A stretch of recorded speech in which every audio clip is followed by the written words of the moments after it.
السلام علیکم. میں نے آپ سے مسئلہ یہ پوچھنا تھا کہ یہ جو لوگ کہتے ہیں کہ کل جی عید غدیر ہے، اس کا کیا مفہوم ہے؟ یہ تھوڑا سا بیان کریں.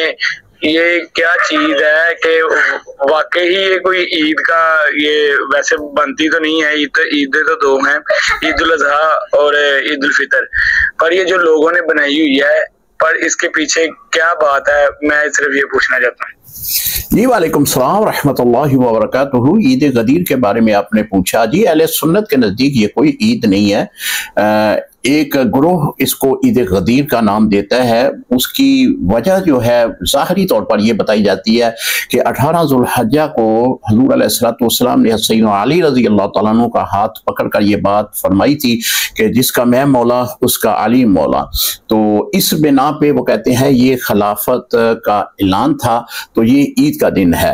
حالانکہ ایسی بھی کوئی بات نہیں ہے، نہ ہی تو اس حدیث مبارکہ سے خلافت کا نام ظاہر ہوتا ہے، نہ ہی کسی اشارتاً بھی اس بات کو ہمارے محدثین نے بیان کیا ہے.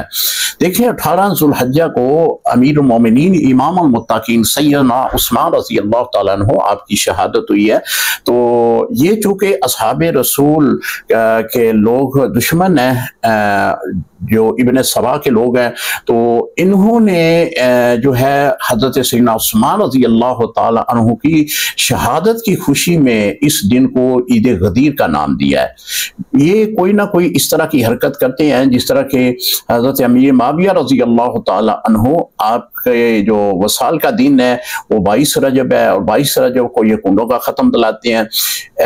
اس طرح جو ہے صحابہ کرام جو نامور صحابہ کرام ہیں ان کی شہادتوں پہ، ان کے وصال کے دنوں پہ اس طرح کے یہ پروگرام کرتے ہیں.